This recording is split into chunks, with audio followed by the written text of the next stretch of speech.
누구나 그렇겠지만 예수님을 처음 믿었을 때, 복음을 듣고 주님을 영접했을, 믿음을 가졌을 그 첫 경험, 그때 느낌을 기억을 아마도 하실 겁니다. 믿다가 하나님을 믿는다는 게 너무 이상하기도 하고, 희한한 게 그게 믿어지는 게 더욱더 이상하고, 예배할 때, 찬양할 때 밀려오는 세상에 줄 수 없는 하늘의 은혜와 위로와 그 평안함, 너무너무 좋아 날마다 찬양하며 감사하며, 어떤 사람은 눈물로 그 신앙의 첫걸음을 시작하는 사람도 많이 있습니다. 근데 그 믿음이 방금 태어난 어린아이가 부모의 양육 속에 잘 먹고 건강하게 신앙도 잘 자라 변함없이 끊임없이 주 앞에 가는 그날까지 그렇게 영적으로 또 삶의 아름다움은 얼마나 좋겠습니까? 근데 그게 쉽지 않습니다. 구원은 하나님의 은혜로 선물로 받은 것인데, 그 이후에 하나님의 자녀다운 삶을 살아내는 데는 저와 여러분의 주의 말씀에 대한 피나는 순종과 훈련과 이 모든 기도와 그 모든 것이 필요한 것입니다. 물론 성령께서 늘 도우시고 역사하시지만 우리가 그 말씀에 귀 기울이고 순종하지 않으면 어느 순간 나도 모르게 내 신앙이 제자리 멈추기도 하고 뒤로 후퇴해버리기도 하고, 나중 가보면 믿음은 계속 살아있어서 예배도 드리고 신앙생활은 하는데 내 삶이 전혀 그 말씀에 따라 붙지 못해서 그만 갈등이 생깁니다. 이것도 아니고 저것도 아니고, 믿으려니 그렇고 안 믿으려니 그렇고, 그런 낙심과 연약함 속에 놓여 있을 때 우린 다시 한번 우리 주의 십자가 앞에 무릎 꿇는 훈련을 해야 됩니다. 주께서 여전히 우리의 삶 속에, 심령 속에 들어와 계시는, 주의 얼굴을 믿음의 눈으로 볼 수 있는, 그래서 주를 만나 교제하며 힘을 얻는 그런 삶이 있어져야 됩니다. 주일마다 모일 때마다 한 주간의 삶 속에 행여나 이런저런 일로 상처받고 피곤해 연약해져 있다면 예배 공동체 속에 찬양과 말씀과 기도 속에 다시 주님을 만나며 힘을 얻는, 그래서 또 하루 또 일주일을 살아내는 그런 은혜로운 삶을 이어가는 우리 모든 성도들 다 될 수 있기를 주의 이름으로 간절히 축원합니다. 오늘 본문 1절에 이렇게 시작됩니다. 그 후에 예수께서 디베랴 호수에서 또 제자들에게 자기를 나타내셨으니 나타내신 일이 이러하니라. 그리고 14절 마지막에 보십시오. 이것은 예수께서 죽은 자 가운데서 살아나신 후 부활 후 세 번째로 제자들에게 나타나신 것이라. 오늘 본문은 예수님께서 부활하신 후 세 번째로 그의 제자들에게 나타나신 장면입니다. 첫 번째는 부활하신 그날 저녁에 두려움에 붙잡힌 제자들이 한 곳에 모였을 그곳에 주께서 나타나셔서 그들에게 평강의 인사를 전하며 사명을 주신 첫 번째 나타나심이 있었고, 그 다음에는 일주일 뒤에, 부활 일주일 후에 제자들이 여전히 같이 모였을 때, 그때 앞에서는 도마가 없었는데 두 번째는 도마가 그 자리에 있었습니다. 주께서 도마 한 사람을 위하여 좀 특별히 나타나셔서 그에게 상처를 보이시며, 십자가의 상처를 보이시며 그의 의심하는 믿음을 회복시켜주는 그 과정, 그것이 두 번째 만남이었습니다. 장소는 둘 다 예루살렘이었습니다. 그리고 오늘 본문에는 세 번째로 나타나신 사실이 기록되었습니다. 그리고 장소는 예루살렘이 아니고 디베랴 바다, 곧 갈릴리 바다 가에서입니다. 본문 2절을 보십시오. 시몬 베드로와 디두모라 하는 도마, 갈릴리 가나 사람 나다나엘, 세베대 아들들, 그리고 또 다른 제자 둘이 함께 모두 7명. 제자들이 예루살렘에서 이제 갈릴리로 돌아왔습니다. 그것은 예루살렘에서의 모든 유월절 행사가 다 끝이 났기 때문에 그렇습니다. 물론 그들은 그 예루살렘에서 부활하신 예수님을 만났습니다. 그러나 부활하신 주님이 그 이후로 그들과 계속 함께 계시지는 않았습니다. 잠시 나타났다가 금방 사라지셨습니다. 제자들은 마치 유령을 본 듯 주의 부활을 보았습니다. 그것도 2번이나 그렇게 했습니다. 문을 닫고 있었는데 주께서 들어오셔서 인사를 나누고 기뻐했는데 어느 순간 사라지시고 보이지 않았습니다. 그리고 2번 그렇게 하셨습니다. 문제는 주께서 그들과 이전처럼 계속 함께 머물지 않으셨다는 것입니다. 사실 제자들에게 있어서 예수님은 그들에게 나타나셨을 그때에 정말 기뻐했고 좋아했고 너무너무 좋아했습니다. 그러나 문득 주님이 떠나버리시고 그들만 덩그렇게 남아 있는 처지가 됐을 때 여전히 밀려오는 두려움, 불안이 있었습니다. 정말 이 제자들에게 뭔지 모르게 주님이 이전에 주님과 같지 않음을 느꼈습니다. 죽었다가 다시 사셨으면 이전처럼 여전히 말씀을 나누고 같이 먹고 살고 그게 아니었습니다. 그들은 생각하기를 이러고 있느니 차라리 갈릴리 고향으로 가자 하는 것이 더 낫겠다라고 생각했습니다. 다시 본문 2절을 보십시오. 바로 그 갈릴리에 7명의 제자들이 모여 있었습니다. 아마도 베드로가 수지자니까 주축이었을 것입니다. 그와 함께 도마도 있었고 갈릴리 사람 나다나엘이 있었고 세베대의 2 아들 요한과 야고보도 함께 했습니다. 그리고 다른 2 제자들이 있었습니다. 그런데 그때 베드로가 나서서 이런 말을 하지요. 3절에 시몬 베드로가 갑자기 말을 합니다. 나는 물고기 잡으러 가야겠다. 그러자 그들이 우리도 함께 가겠다. 베드로가 물고기 잡으러 가야 되겠다라고 일어서는 순간 다른 제자들도 마치 기다렸다는 듯이 벌떡 같이 우리도 함께 물고기 잡으러 가겠다고 따라 나선 것입니다. 여러분, 이 장면을 보면서 어떤 생각을 합니까? 어떤 사람들은 제자들이 주의 부활을 보았지만 함께 있지 아니하므로 그들의 신앙이 침체에 빠져 그래서 타락해서 다시 옛 직업으로 생활로 돌아가려고 했다라고 생각합니다. 과연 그럴까요? 어떤 사람들은 제자들이 그 시간의 무료함을 달래기 위하여 낚시나 하러 가자라고 했다라고 추측합니다. 그러나 그렇지 않을 것입니다.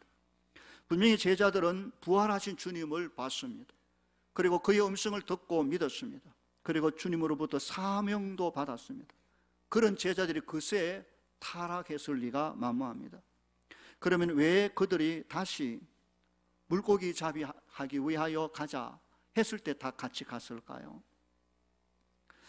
그것은 현실적으로 지금 주님이 그들과 함께 계시지 않음으로 말미암아 닥친 현실적인 문제 때문에 그럴 것입니다.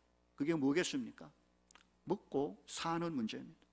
베드로가 물고기 잡으러 가겠다고 하니까 다른 제자들도 선뜻 따라 나선 걸 보면 그들은 모두 다 이제부터 먹고 살아야 할 문제를 걱정하고 있었음이 틀림없는 것입니다.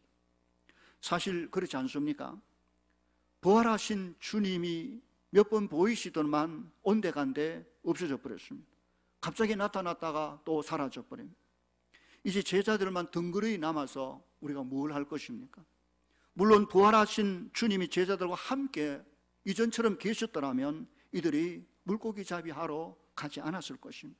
왜냐하면 주께서 다 이것저것 해결해 주실 수 있었기 때문에 그렇습니다. 그러나 이제 그 주님은 그들과 함께 계시지 않는 듯 보입니다. 이제 먹고 사는 문제를 누가 책임집니까?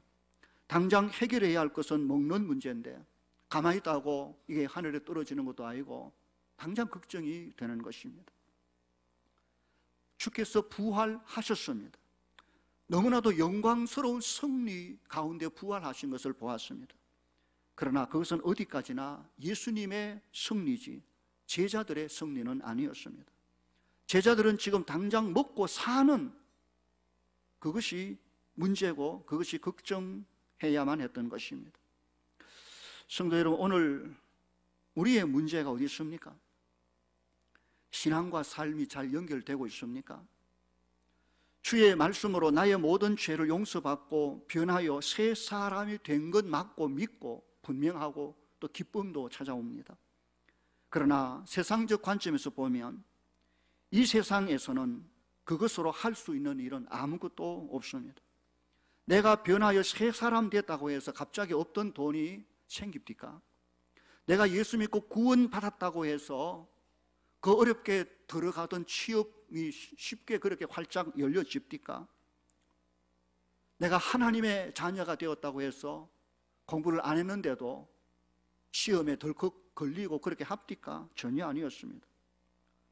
신앙은 신앙이고 먹고 사는 문제는 여전히 우리에게 남아있는 큰 문제가 아닐 수가 없는 것입니다. 부활의 영광의 주님은 주님이시고, 그러나 지금 나에게 닥친 것은 그 부활의 영광, 그 주님과 나와 아무 상관이 없어 보이는 듯 보이는 것입니다. 바로 이것이 제자들의 상태입니다. 지금 제자들이 깨닫지 못하고 있는 게 뭡니까? 그것은 부활하신 주님, 그건 사실이지만 그 주님이 자기들을 떠나 지금 함께 있지 않다고 생각하는 것입니다. 그들은 예전처럼 주님이 늘 자기들 옆에 계셔서 자기들의 이야기를 듣고 말씀을 해주시며 또 이런저런 어려운 문제를 해결해 주시지 않으신다면, 다시 말하면 그런 주님은 지금 제자들에게 아무런 도움이 될 수가 없다는 것입니다. 영광, 능력, 그 영광의 부활에 살아계신 주님, 그분은 그분이시고 지금 내 눈에 보이지 않는 그 주님이 오늘 나에게 뭘 해줄 수 있단 말입니까? 내가 그에게 뭘 기대할 수 있다는 말입니까? 다시 말해서 내 눈에 보이지 않는 예수님은 나를 위하여 아무것도 할 수 없다라고 생각하는, 바로 그것이 그들의 문제며 오늘 우리의 문제 아니겠습니까? 정말 주님이 보이지 않기 때문에, 내 눈에 보이지 않기 때문에, 그래서 그분은 나를 위하여 아무것도 할 수 없는 분일까요? 전혀 그렇지 않죠. 그는 지금 살아계시며 부활의 영광과 능력을 친히 보여주셨습니다. 지금 단지 내 눈에 보이지 않을 뿐이지 그분이 없는 것도 사라진 것도 아닌 것입니다. 보이지 않는 주님이 그들을 위하여 그가 아무것도 할 수 없는 것이 아니라 부활하신 주님이 보이지 않지만 함께 계심에도 불구하고 그를 믿지 못함으로 말미암아 오늘 제자들이, 아니 저와 여러분이 할 수 있는 게 아무것도 없는 것입니다. 주님이 하실 수 있는 일이 없는 게 아니라 우리가 할 수 있는 일이 아무것도 없는 것입니다. 그것을 보면 3절 후반절이 보여줍니다. 보십시오. 제자들이 나가서 배에 올랐으나 물고기 잡기 위하여 이전의 실력을 발휘해서 정말 만선의 꿈을 이룰 것을 기대하고 배를 타고 나갔으나 그날 밤에 아무것도 잡지 못했다. 이것이 의미하는 것이 무엇일까요? 그들은 노련한 어부들입니다. 갈릴리 바다에서 잔뼈가 굵은 사람들입니다. 그러나 그날 밤 그 어부들의 노력은 완전히 헛수고였습니다. 정말 이상한 일이 아닐 수 없습니다. 어떻게 한 마리도 못 잡다니, 이럴 수는 없다 싶으죠. 정말 어부의 체면이 말이 아닌 낙심할 수밖에 없는 상황에 맞들여지는 것입니다. 여러분, 지금 제자들이 모르고 있는 것이 무엇입니까? 지금 그들은 주님이 그들과 함께 있지 않다라고 생각하고 있는 것입니다. 주님이 함께 있지 않다라고 믿고 생각하는 한 그들에게 아무것도 할 수 없다는 것을 성경이 의도적으로 가르치고 있는 것입니다. 네가 할 수 있는 게 뭐냐? 아무것도 없다. 요한복음 15장 5절 말씀이 생각나야 됩니다. 나는 포도나무여 너희는 가지니 저가 내 안에, 내가 저 안에 있으면 이 사람은 과실을 많이 맺나니 나를 떠나서는 너희가 아무것도 할 수 없음이라. 그 말이 생각나야 됩니다. 저와 여러분은 이미 예수 그리스도를 믿고 영원한 생명을 얻은 자, 하나님의 자녀가 되어버린 사람들입니다. 하나님이 우리 아버지며 우리가 그의 자녀에 된 이 관계를 이제는 누구도 바꿀 수도 취소할 수도 없는 중요한 관계가 이미 설정됐습니다. 물고기가 물을 떠나서 살 수 없듯이 이제 하나님의 자녀가 된 그 자녀가 이제는 하나님을 떠나서는 결코 살 수 없음을 보여주는 것입니다. 자녀가 아버지를 떠나서는 아무것도 할 수 없음을 다시 한번 확인시켜 주는 것입니다. 내가 하나님의 자녀라면 그 하나님을 떠나서 무슨 일을 하겠습니까?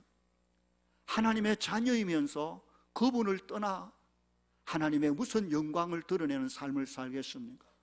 세상에서 돈을 모으고 뭘 하고 온갖 다 누리고 산다 할지라도 하나님의 자녀가 하나님을 떠나서 누리는 세상 부귀와 영화가 무슨 의미가 있습니까? 그는 하나님 앞에 아무것도 하지 못하는 자일 수밖에 없는 것입니다. 보면 4절을 보십시오.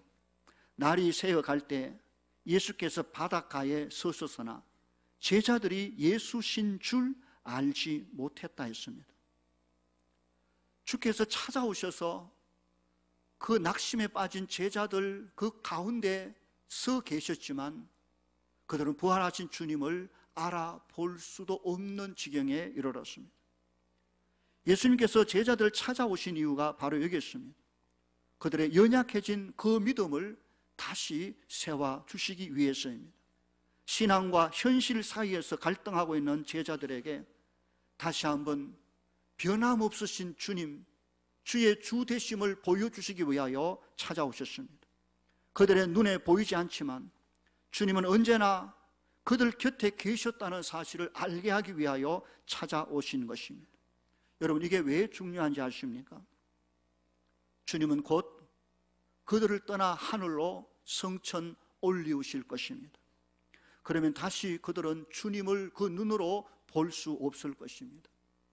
물론 성령을 보내서 함께 하시겠지만 그 성령님조차도 제자들의 눈에, 우리 눈에 보이지 않는다는 사실입니다. 그들은 이후 오직 주께서 말씀하신 말씀을 기억하며 붙들고 보내주신 성령을 의지하여 오직 믿음으로 주님과 함께 살아가야 됩니다. 이 믿음이 얼마나 중요한 믿음인지 모릅니다. 오늘 우리가 그렇지 않습니까?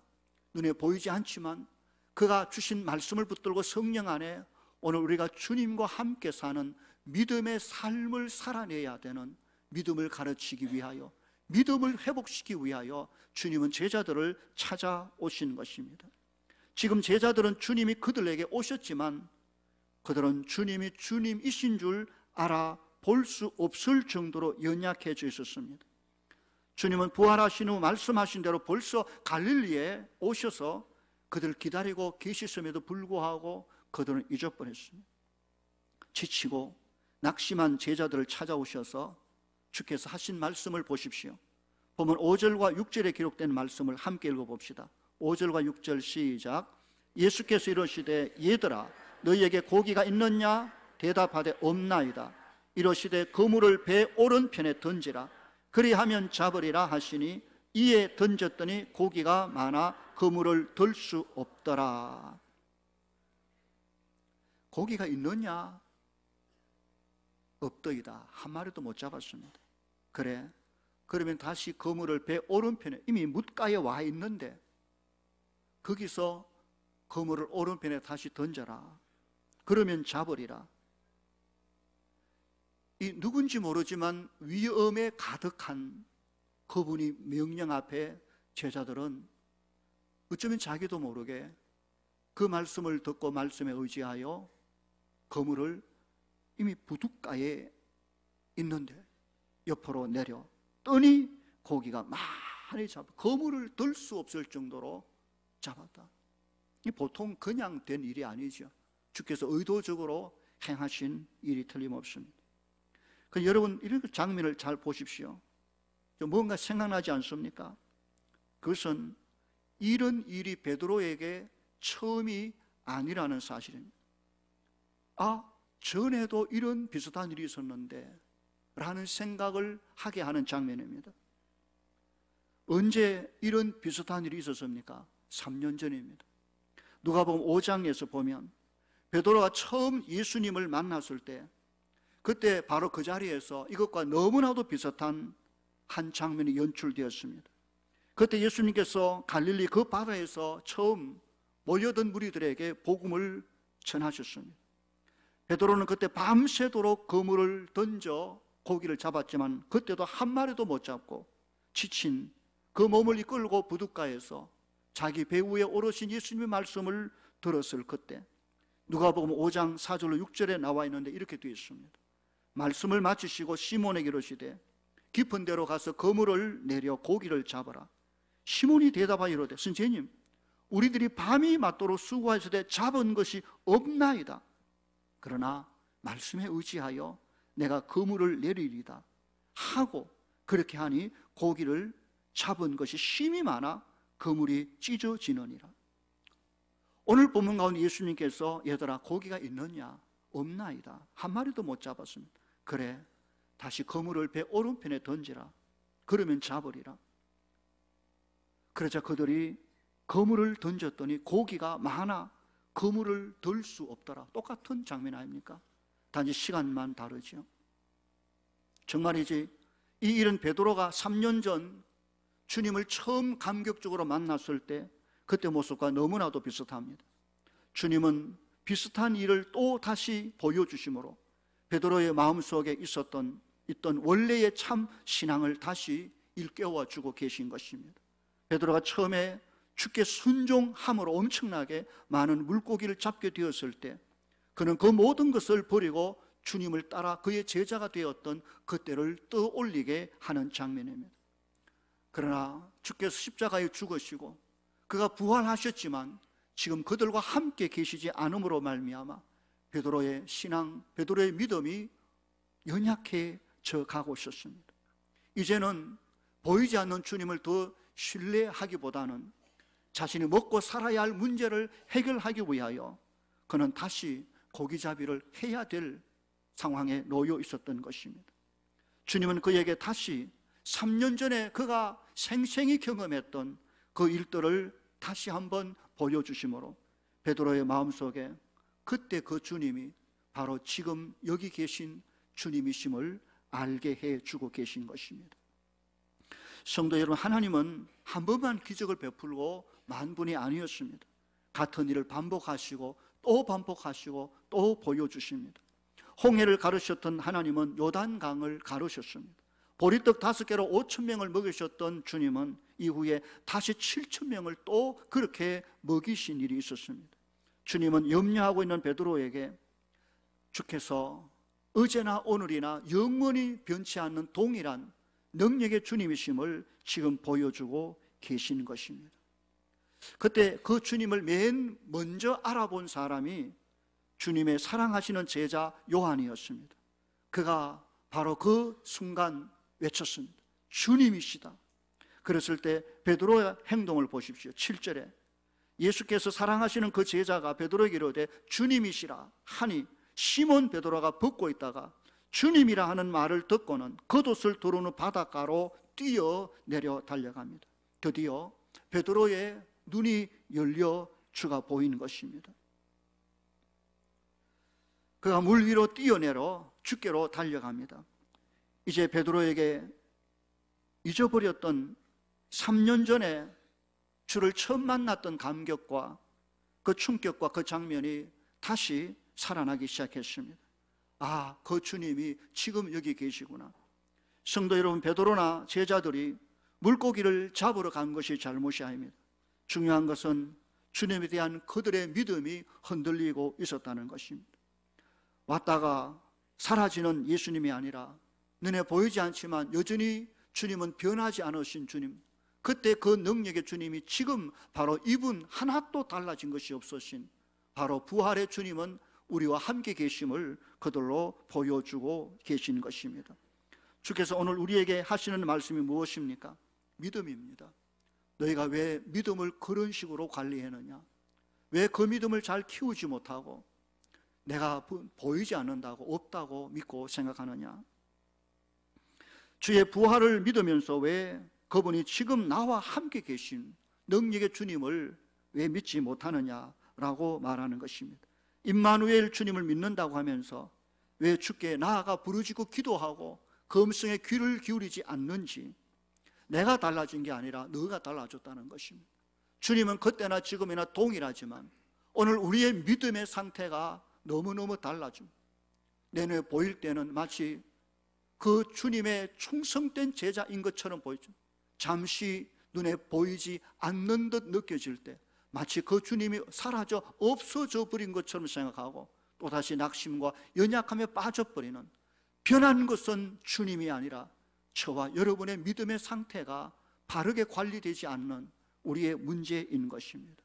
혹 우리 가운데 베드로처럼 주님 없다고 생각하고 다시 세상의 방법으로 돌아가 그물을 던지고 그리고 밤새도록 애쓰고 있는 분은 없습니까?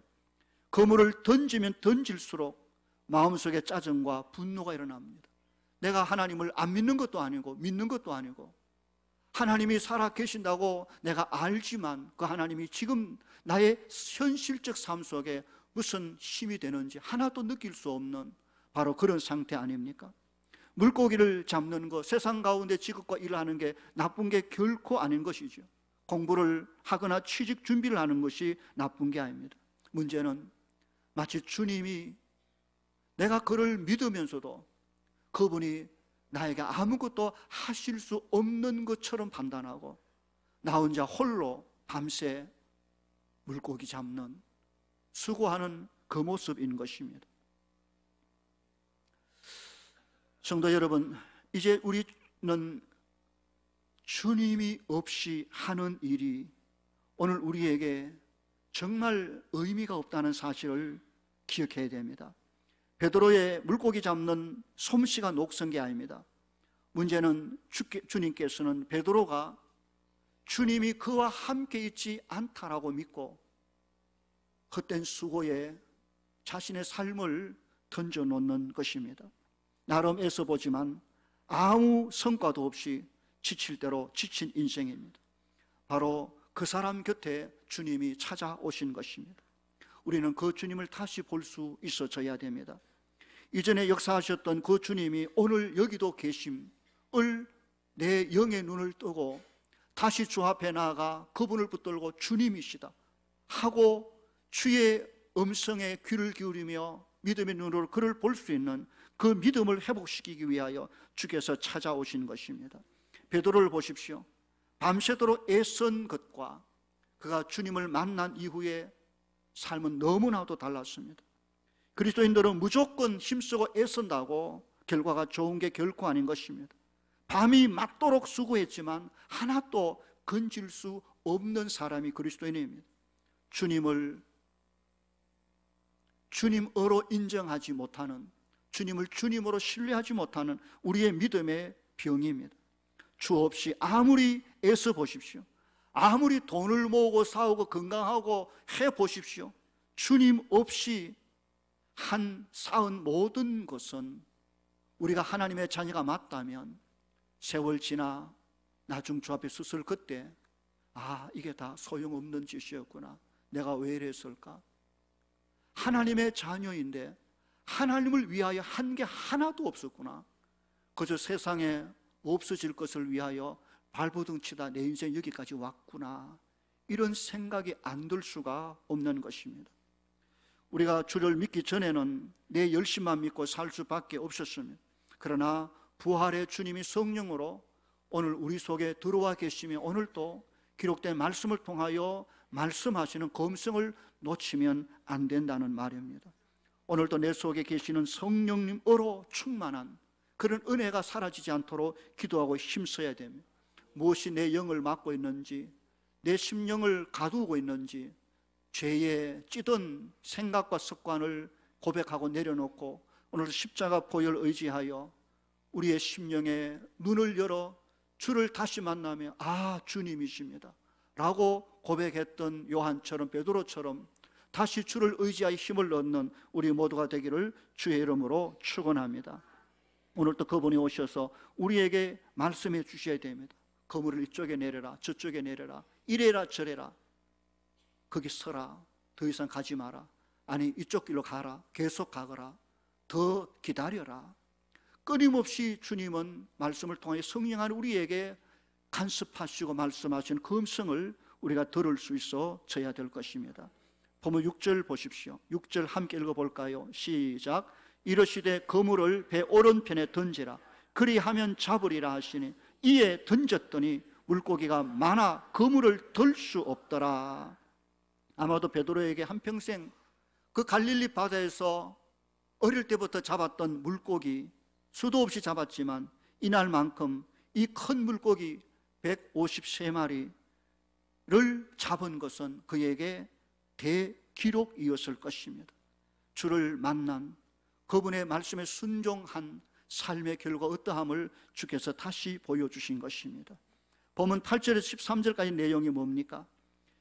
그것은 제자들을 섬기시는 우리 주님의 모습과 또한 제자들의 다시 한번 제자의 사명을 깨닫게 하시는 분위기를 만들어 가시는 모습을 볼 수 있습니다. 제자들이 급하게 배를 타고 고기 든 그물을 끌고는 주님이 계신 육지로 올라왔습니다. 보면 9절 보십시오. 주님은 이미 그들을 위하여 숯불을 피우고 제자들이 음식을 먹을 수 있도록 요리를 하시고 식탁을 차려 준비해 놓으셨습니다. 먹을 생선과 떡이 이미 준비되어 있었습니다. 주께서 준비하신 것입니다. 10절과 11절 보십시오. 예수께서 이르시되 지금 잡은 생선을 좀 가져와라 하신대 시몬 베드로가 올라가서 그물을 육지에 끌어올리니 가득히 찬 그 물고기가 153마리라 이같이 많으나 그물이 찢어지지 아니었다. 주께서 그에게 말씀하십니다. 와서 조반을 먹어라. 와라, 같이 밥 먹자라고 말씀하십니다. 여러분이 주님께서 지금 찾아오신 것이 제자들과 함께 밥 먹으러 식사하러 찾아오셨습니다. 우리 밥 먹자라고 하시며 손수 음식을 만들어 제자들 앞에 놓으시고 갓 잡은 생선을 구워 차리며 함께 식사하는 모습을 보여주고 계십니다. 제자들이 주님이신 줄 이미 아는 거로 당신이 누구냐 감히 묻는 자가 없었다고 했습니다. 그때 예수께서 가셔서 떡을 가져다가 친히 그들에게 나누어 주시고 생선도 그와 같이 하셨습니다. 아마도 이 자리가 최고의 교제와 회복의 자리일 겁니다. 낙심과 연약함에 빠져있는 그들을 찾아오셔서 야, 우리 같이 밥 먹자, 먹어라, 힘내 하며 밥을 챙겨 나누어 주시며 그리고 그들을 격려하시고 세우시는 모습을 보여줍니다. 여러분, 만일 여러분이 주님의 제자였다면 그 주께서 차려주신 그 밥상 앞에서 어떤 마음으로 그 주신 떡과 생선으로 아침 식사를 했을까요? 그 피어오르는 그 숯불 앞에서 말입니다. 아마도 제자들에겐 오병이어가 불현듯 생각났을 것입니다. 그때 주님이 말씀하신 생명의 떡이라는 말씀도 생각났을 것입니다. 더더구나 베드로는 가야바 법정에서 불을 쬐면서 주님을 3번이나 부인했던 그때의 그 모습, 지금 주께서 피운 이 숯불 앞에서 그때 그 장면이 떠올랐을 것입니다. 그리고 제자들은 처음 주님의 부르심을 받았을 때 바로 이 자리 갈릴리 바로 그 바다에서 그들을 부르시며 사명 주셨던 그 음성이 새롭게 들렸을 것입니다. 나를 따라오너라, 내가 너희를 사람을 낚는 어부가 되게 하리라. 성도 여러분, 주님께서 저와 여러분을 죄에서 구원하셨을 때, 우리를 하나님의 자녀로 처음 부르셨을 그때에 특별히 우리에게 부탁하신 사명이 생각납니까? 왜 우리를 구원하셨습니까? 주께서 구원하셨을 그때 나는 주를 위한 어떤 사명, 어떻게 살 것을 각오하셨습니까? 지금 그렇게 살고 있습니까? 행여나 이 모양 좀 힘들어졌다면 여전히 찾아오셔서 말씀으로 우리에게 베푸시고 성령으로 위로하시는 그 주님을 다시 만나야 됩니다. 주님과 함께 영적인 밥상에 앉아야 됩니다. 같이 밥 먹자. 우리가 낙심한 사람이 좀 찾아가서 막 밥이나 함께 먹자 하고 그 밥 먹는 식탁의 자리가 보통 자리가 아닙니다. 단지 배고파서 먹는 자리는 아닙니다. 그와 함께 만나 삶을 나누며 이야기하며 정말 먹는 문제를 함께 공유할 수 있다는 게 얼마나 큰 위로고 회복의 시간인지 모릅니다. 혹시 구역 식구나 연약한 성도 가운데 그런 분이 있다면 조용히 불러서 우리 밥 한 끼 먹자 하고 데려다가 같이 식사하고 집에 초대해서 국수라도 말아 먹고 그 자리에서 다시 말씀을 떠올리고 다시 위로하고 격려하는 바로 그 자리를 주께서 이렇게 만드신 것입니다. 그 자리에서 제자들이 다시 한번 사람을 낚는 어부가 되리라 하신 주의 말씀을 떠올리며 사명을 새롭게 할 수 있었던 것입니다. 우리 교회는 내 인생 목적 선언문이라는 걸 만들어서 주보에 늘 올려놓고 있습니다. 적어도 동부교회 성도라면 이것은 암송을 해야 됩니다. 요즘 자주 안 하는 바람에 잊어버리는지 모르겠지만 내가 사는 이유는, 여러분 기억하는 사람은 암송하기를 바랍니다. 내가 시작. 내가 사는 이유는 하나님을 영화롭게 하고 그의 아들 예수 그리스도의 몸된 교회를 부흥케 하며 성령의 능력으로 교회와 가정과 세상을 섬기는 종의 삶을 사는 것입니다. 아멘, 할렐루야. 한 90%는 다 알고 있는 것 같은데 처음 등록한 분, 또 잊어버린 분 계시지만 중요한 사명을 다시 일깨웁시다. 또 연약할 때 주님을 만나 영적 식탁에 앉읍시다. 그리고 그와 교제하며 그분이 나에게 주셨던 그 말씀들을 다시 떠올립시다. 내가 사는 이유는 하나님을 영화롭게 하는 것, 그게 최고의 목적입니다. 그 안에 기뻐 즐거워하지요. 그리스도의 몸된 교회, 바로 교회의 부흥을 위하여 사는 것이고, 그리고 성령 주신 능력으로 교회와 가정과 세상을 섬기는 거룩한 종의 삶을 살아가는 각오를 새롭게 하고 날마다 다시 한번 일어서는 우리 모든 성도들 다 될 수 있기를 주님의 이름으로 간절히 축원합니다. 기도하겠습니다.